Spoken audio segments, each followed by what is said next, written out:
श्री गुरुभ्यो नमः। हरि ओम। जय श्री वेदम। वेदम वंदे जगद्गुरुम। अभी हम दुर्गा सूक्त, ये जो दुर्गा सूक्त है, सभी इस विषय को समझे और सभी जानते हैं कि जो नवरात्रि में, शरद नवरात्रि हो या वसंत नवरात्रि हो, किसी में भी इस दुर्गा सूक्त का उपयोग सभी लोग करते हैं। लेकिन इसमें स्वर है, इस स्वर को ध्यान रख के, ध्यान में लेके पढ़ेंगे तो अच्छा रहेगा। इसलिए स्वर के ऊपर ध्यान रखना अनिवार्य है।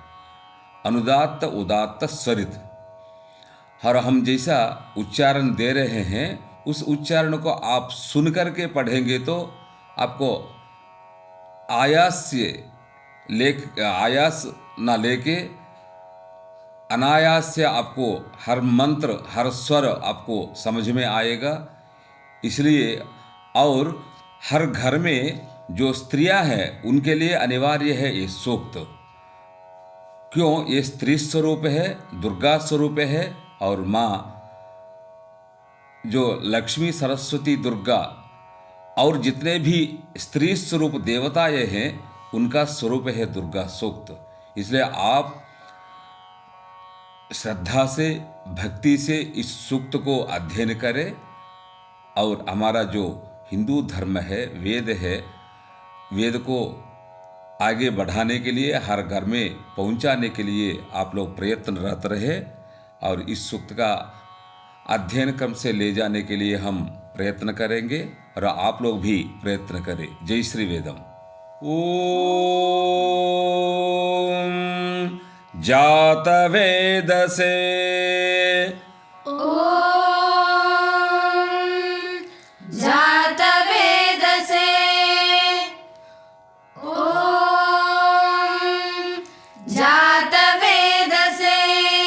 सुनवाम सोमं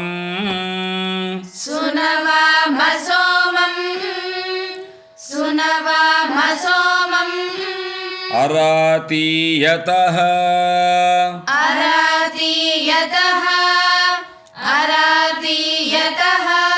निदहति वेदः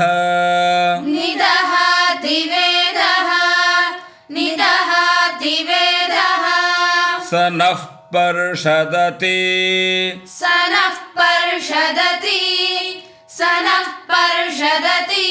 दुर्गाणि विश्वा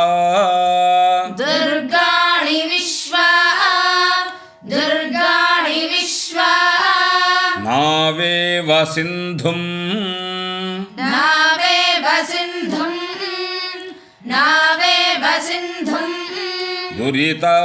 दुरितात्यग्निः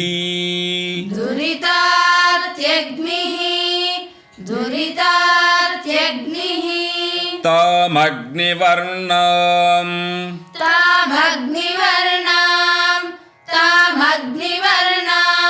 तपसा ज्वलन्तीं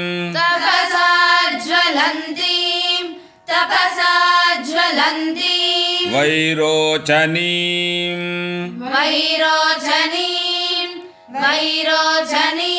कर्मफलेषु जुष्टां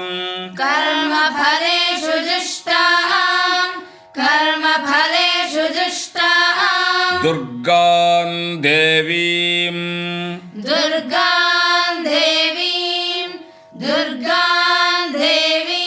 शरणमहं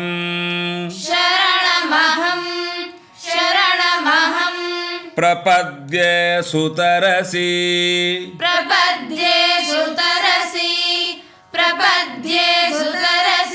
तरसे नमः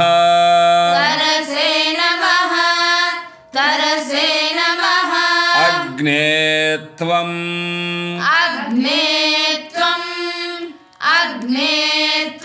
पारयानव्यः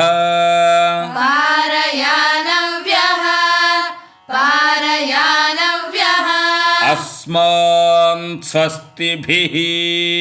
अस्मान् स्वस्तिभिः अस्मान् स्वस्तिभिः अतिदुर्गाणि विश्वा अतिदुर्गाणि विश्वा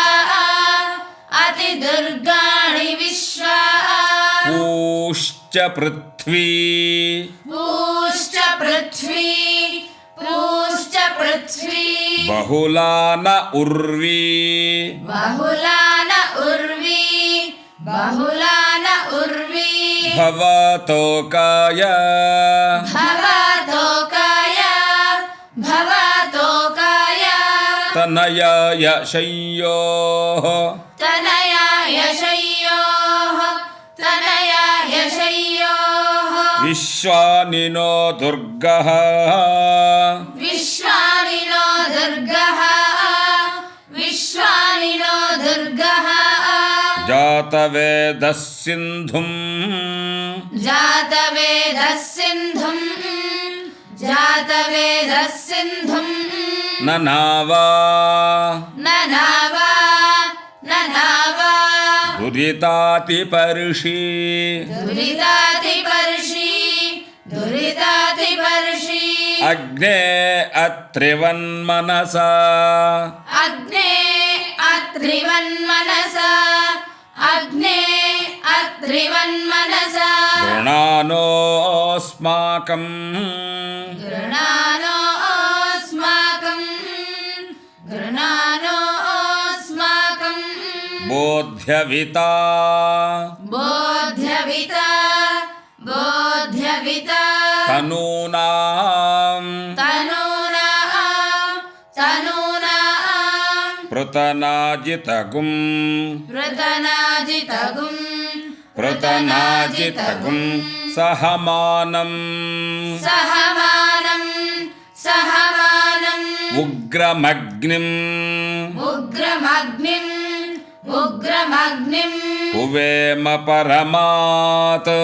हुवेम परमात्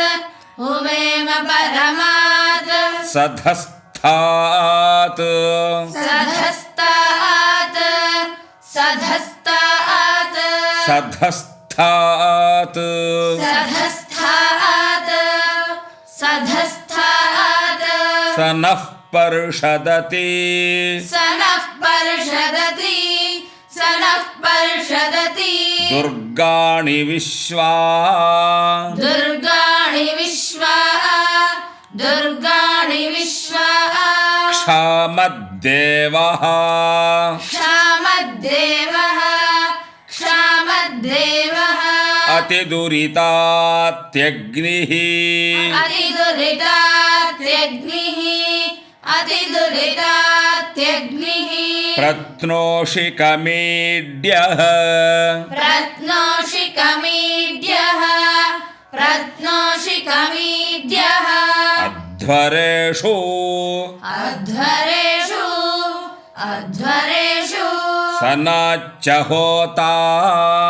सनाच्च होता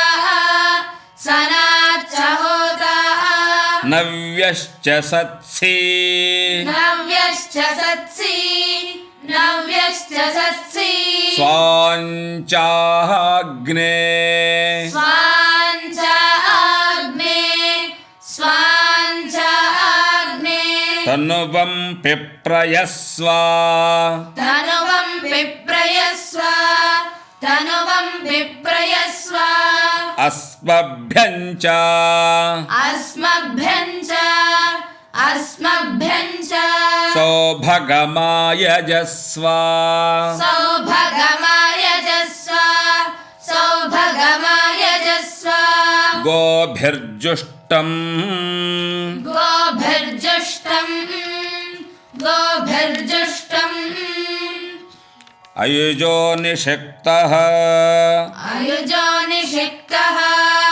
अयुजो निषिक्तः अयुजो निषिक्तम् अयुजो निषिक्तम् अयुजो निषिक्तम् तवेन्द्रविष्णोः तवेन्द्रविष्णोः तवेन्द्रविष्णोः अनुसञ्चरेम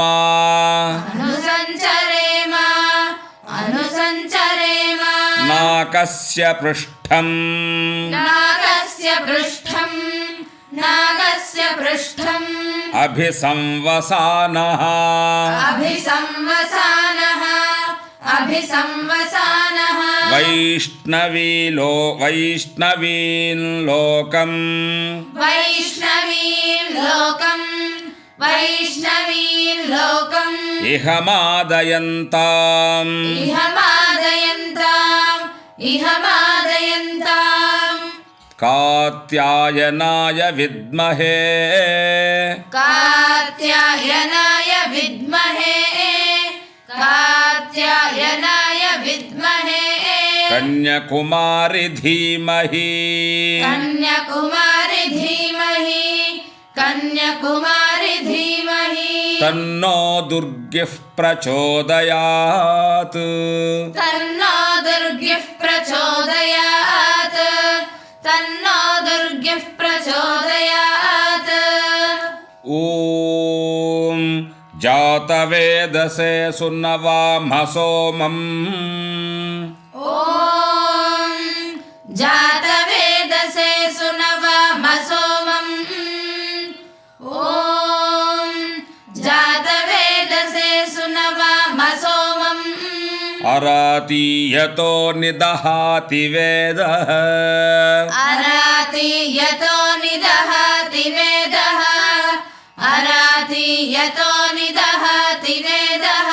स नः पर्षदति दुर्गाणि विश्वा स नः पर्षदति दुर्गाणि विश्वा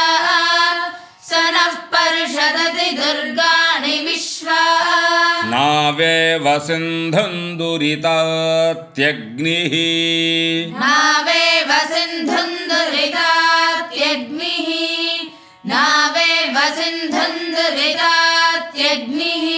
तामग्निवर्णां तपसा ज्वलन्तीम् तामग्निवर्णां तपसा ज्वलन्तीम् वैरोचनीं कर्मफलेषु जुष्टाम् वैरोचनीं कर्मफलेषु जुष्टाम्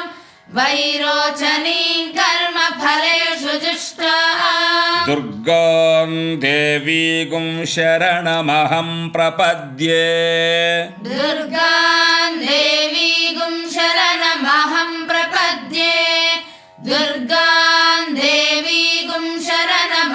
प्रपद्ये सुतरसितरसे नमः सुतरसितरसे नमः अग्ने त्वं पारयानव्यः अग्ने त्वं पारयानव्यः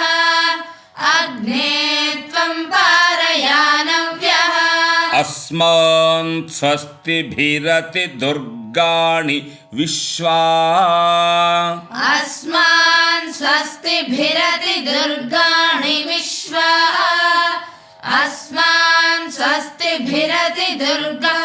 विश्वा पूश्च पृथ्वी बहुला न उर्वी पूश्च पृथ्वी बहुला न उर्वी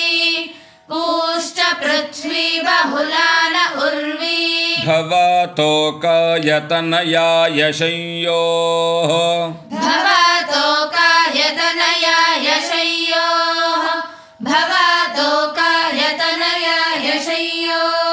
विश्वानि नो दुर्गः जातवेदः विश्वानि नो दुर्गः जातवेदः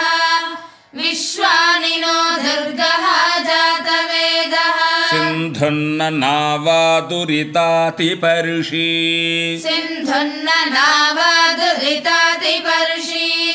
सिन्धुन्न नावादुरितातिपर्षि अग्ने अत्रिवन्मनसा गृणानः अग्ने अत्रिवन्मनसा गृणानः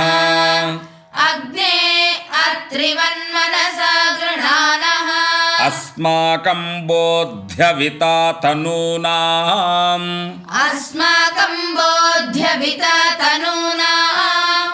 अस्माकं बोध्यभिता तनूना पृतनाजितगुं सहमानमुग्रम् पृतनाजितगुं सहमानमुग्रम् पृतनाजितगुं सहमानमुग्रम् अग्निगुं हुवेम परमात्सधस्तात् अग्निगुं हुवेम परमात्सधस्तात् अग्निगुं हुवेम परमात्सधस्तात् स नः पर्षदति दुर्गाणि विश्वा स नः पर्षदति दुर्गाणि विश्वा स नः पर्षदति दुर्गाणि विश्वा क्षामद्देवो अतिदुरितात्यग्निः क्षामद्देवो अतिदुरितात्यग्निः क्षामद्देवो अतिदुरितात्यग्निः प्रत्नोषि कमीड्यो अध्वरेषु प्रत्नोषि कमीड्यो अध्वरेषु प्रत्नोषि कमीड्यो अध्वरेषु सनाच्च होतानव्यश्च सत्सि सनाच्च होतानव्यश्च सत्सि सनाच्च होतानव्यश्च सत्सि स्वाञ्चाग्ने तनुवं पिप्रयस्वा स्वाञ्चाग्ने तनुवं विप्रयस्व स्वाञ्चाग्ने तनुवं विप्रयस्व अस्मभ्यं च सौभगमायजस्व अस्मभ्यं च सौभगमायजस्व अस्मभ्यं च सौभगमायजस्व गोभिर्जुष्टमयुजो निषिक्तम् गोभिर्जुष्टमयुजो निषिक्तम् गोभिर्जुष्टमयुजो निषिक्तम् तवेन्द्रविष्णोरनुसञ्चरेम तवेन्द्रविष्णोरनुसञ्चरेम तवेन्द्रविष्णोरनुसञ्चरेम नाकस्य पृष्ठमभिसंवसानः नाकस्य पृष्ठमभिसंवसानः नाकस्य पृष्ठमभिसंवसानः वैष्णवीन् लोक इह मादयन्ताम् वैष्णवीन् लोक इह मादयन्ताम् वैष्णवीन् लोक इह मादयन्ताम् कात्यायनाय विद्महे कन्याकुमारि धीमहि कात्यायनाय विद्महे कन्याकुमारि धीमहि कात्यायनाय विद्महे कन्याकुमारि धीमहि तन्नो दुर्गिः प्रचोदयात् तन्नो दुर्गिः प्रचोदयात् तन्नो दुर्गिः प्रचोदयात् ॐ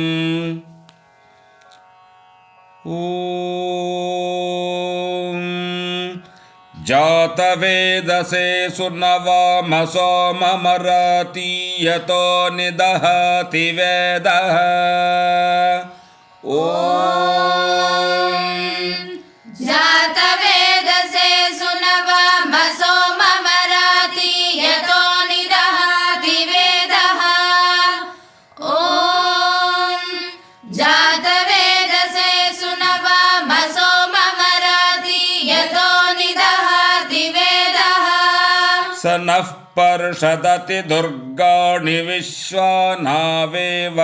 सिन्धुं दुरितात्यग्निः स नः पर्षदति दुर्गाणि विश्वानावेव सिन्धुं दुरितात्यग्निः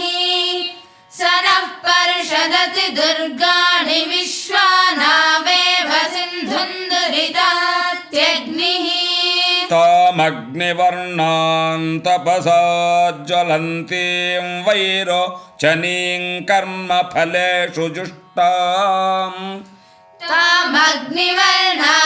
तपसा ज्वलन्तीं वैरोचनीं कर्मफलेषु जुष्टाम् तामग्निवर्णां तपसा ज्वलन्तीं वैरोचनीं कर्मफलेषु जुष्टाम् दुर्गां देवीं शरणमहं प्रपद्ये सुतरसितरसे नमः दुर्गां देवीं शरणमहं प्रपद्ये सुतरसितरसे नमः दुर्गां देवीं शरणमहं प्रपद्ये सुतरसितरसे नमः अग्ने त्वं पारयानव्यो अस्मान् स्वस्तिभिरति दुर्गाणि विश्वा अग्ने त्वं पारयानव्यो अस्मान् स्वस्तिभिरति दुर्गाणि विश्वा अग्ने त्वं पारयानव्यो अस्मान् स्वस्तिभिरति दुर्गाणि विश्वा पूश्च पृथ्वी बहुला न उर्वी भवतोकाय तनयाय संयोः पूश्च पृथ्वी बहुला न उर्वी भवतोकायतनयाय शय्योः पूश्च पृथ्वी बहुला न उर्वी भवतोकायतनयाय शय्योः विश्वानि नो दुर्गः जातवेदः सिन्धुन्ननाव दुरितातिपर्षि विश्वानि नो दुर्गः जातवेदः सिन्धुन्ननाव दुरितातिपर्षि विश्वानि नो दुर्गः जातवेदः सिन्धुन्ननाव दुरितातिपर्षि अग्ने अत्रिवन्मनसा गृणानोऽस्माकं बोध्यविता तनूनाम् अग्ने अत्रिवन्मनसा गृह्णानोऽस्माकं बोध्यविता तनूनाम् अग्ने अत्रिवन्मनसा गृह्णानोऽस्माकं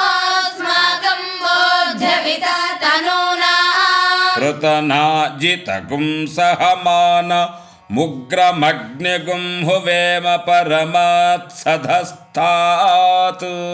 पृतनाजितगुं सहमानमुग्रमग्निगुं हुवेम परमत्सधस्तात्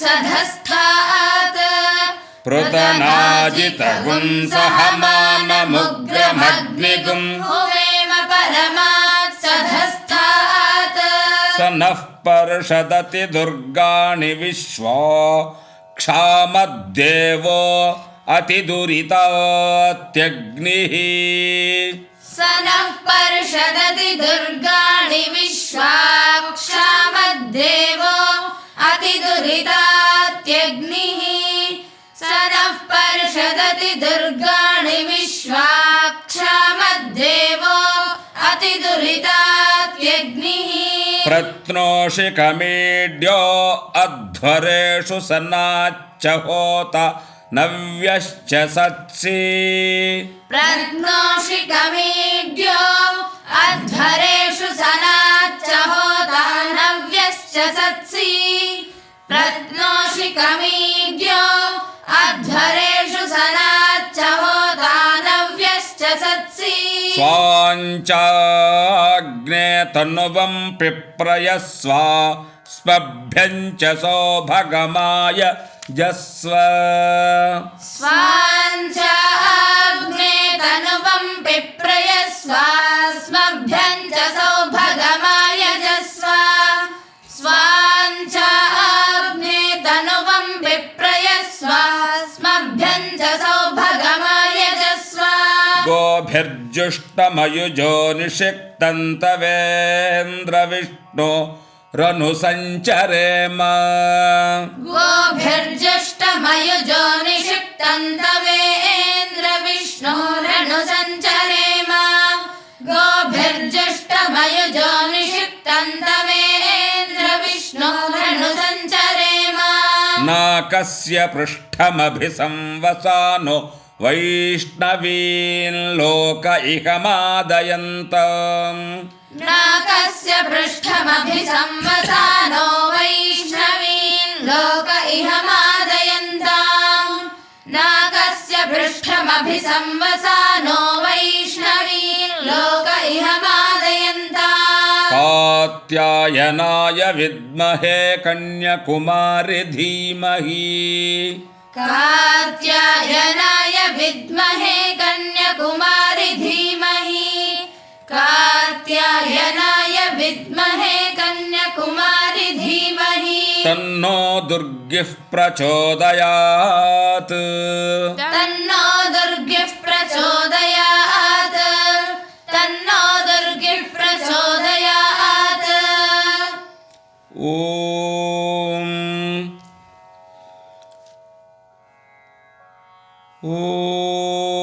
ॐ जातवेदसे सुनवमसो ममराति यतो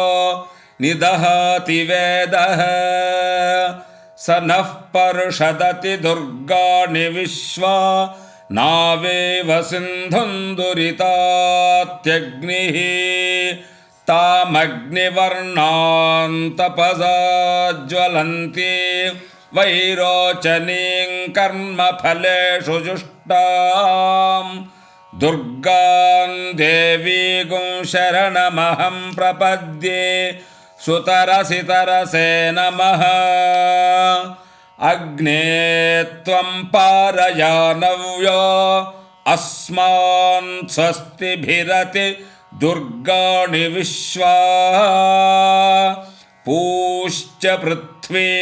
बहुला न उर्वी भव तोकायतनया यशंयोः विश्वानि नो दुर्गः जातवेद सिन्धुन्न नावदुरिताति पर्षि अग्ने अत्रिवन्मनसा गृणानोऽस्माकं बोध्यविता तनूनाम् पृतनाजितगुं सहमानमुग्रमग्निगुं हुवेम परमत्सधस्थात् स नः पर्षदति दुर्गाणि विश्वा क्षामद्देवो अतिदुरितात्यग्निः प्रत्नोषिकमीड्यो अध्वरेषु सनाच्च होता नव्यश्च सत्से स्वाञ्चाग्ने तनुवं पिप्रयस्वास्मभ्यं च सौभगमायजस्व गोभिर्जुष्टमयुजो निषक्तं तवेन्द्रविष्णो रनुसञ्चरेम नाकस्य पृष्ठमभि संवसानो वैष्णवील्लोक इह मादयन्तं कात्यायनाय विद्महे कन्याकुमारी धीमहि तन्नो दुर्गिः प्रचोदयात् ॐ जातवेदसे सुनवमसो ममराति यतो निदहति वेदः स नः पर्षदति दुर्गाणि विश्वा नावेव सिन्धुं दुरितात्यग्निः तामग्निवर्णां तपसा ज्वलन्ति वैरोचनीं कर्मफलेषु जुष्टां दुर्गां देवीं शरणमहं प्रपद्ये सुतरसि तरसे नमः अग्ने त्वं पारयानव्यो अस्मान् स्वस्तिभिरति दुर्गाणि विश्वा पूश्च पृथ्वी बहुला न उर्वी भवतोकायतनया यशंयोः विश्वानि नो दुर्गः जातवेदः सिन्धुन्न नावदुरिताति पर्षि अग्ने अत्रिवन्मनसा गृहाणोऽस्माकं बोध्यविता तनूनाम् पृतनाजितगुं सहमानमुग्रमग्निगुं हुवेम परमत्सधस्थात् स नः पर्षदति दुर्गाणि विश्वा क्षामद्देवो अतिदुरितात्यग्निः प्रत्रोषिकमीड्यो अध्वरेषु सनाच्च होता नव्यश्च सत्सि स्वाञ्चाग्ने तनुवं पिप्रयस्व स्वभ्यं च सौभगमायजस्व गोभिर्जुष्टमयुजो निषिक्तं तवेन्द्रविष्णोरनुसञ्चरेम नाकस्य पृष्ठमभिसंवसानो वैष्णवीन् लोक इह मादयन्तम् कात्यायनाय विद्महे कन्याकुमारि धीमहि तन्नो दुर्गः प्रचोदयात्। ॐ शान्तिः शान्तिः शान्तिः।